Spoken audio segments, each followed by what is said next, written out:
नमस्कार दोस्तों, स्वागत है आप सभी का। दोस्तों, आज हम पढ़ेंगे कवि निराला जी की कविता अट नहीं रही है।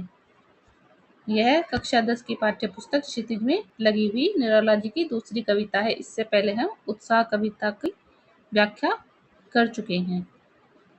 आज हम अट नहीं रही है कविता की व्याख्या शुरू करेंगे। तो इस कविता में कवि ने फागुन की सुंदरता को अपनी कविता के द्वारा प्रस्तुत किया है। कवि का कहना है कि जब व्यक्ति के स्वयं के मन में अच्छे विचार आते हैं और उसका मन प्रसन्न होता है तो उसे चारों तरफ जो प्राकृतिक सौंदर्य होता है वह सब तरफ प्रसन्नता ही फैली हुई दिखाई देती है। उसे कहीं भी दुख का आभास नहीं होता है। सब कुछ उसे अच्छा अच्छा ही प्रतीत होता है। तो पहले हम कविता की ऐसे ही उच्चारण करेंगे, उसके बाद हम व्याख्या करेंगे। अट नहीं रही है आभा फागुन की, तन सट नहीं रही है। तो पहले अट अट जो शब्द है इसका अर्थ होता है बाधा या फिर रुकावट।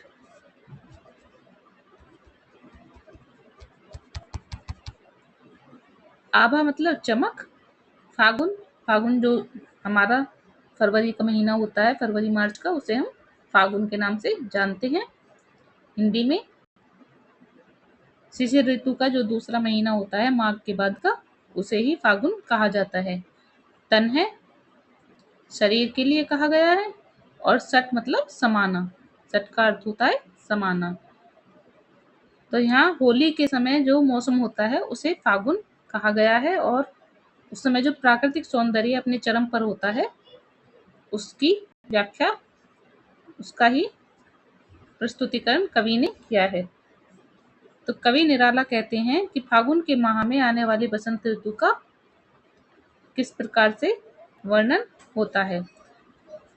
फागुन की आभा अर्थात सुंदरता इतनी अधिक है कि उस समय उस पर से कवि की नजर हटाने का मन ही नहीं करता है।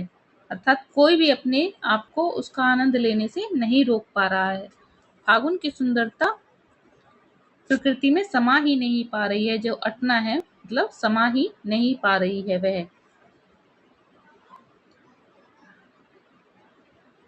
बसंत ऋतु में प्रकृति बहुत ही सुंदर प्रतीत हो रही है।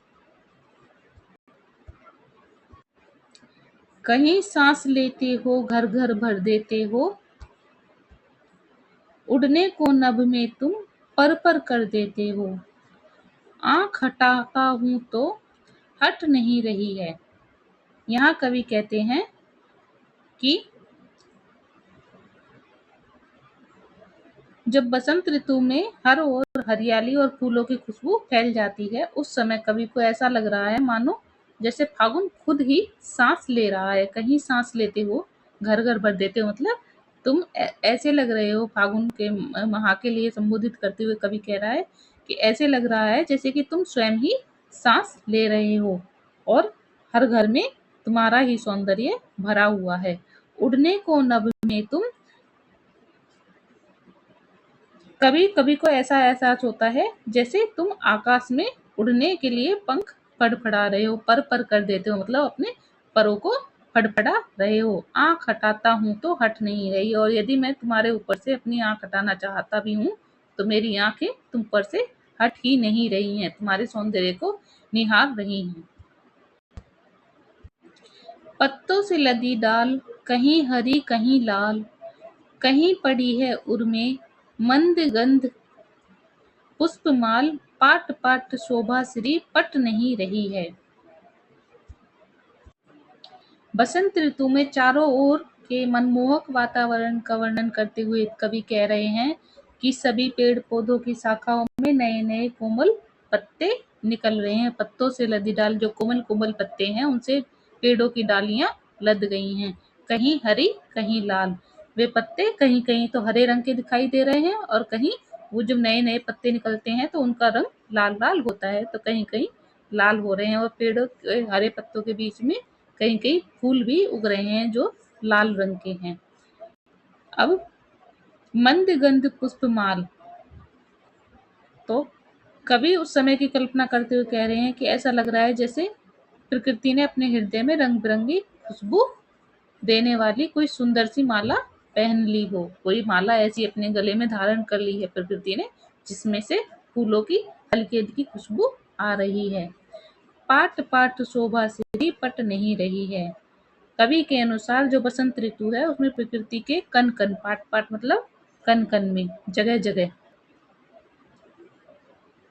इतनी सुंदरता बिखरी पड़ी है कि अब वह इस पृथ्वी में समा ही नहीं रही है, पट नहीं रही है का समाना, पटना, पट का अर्थ होता है समाना। तो वह प्रकृति में सौंदर्य जो है वह समा ही नहीं पा रहा है। ये थी इस कविता की व्याख्या। धन्यवाद।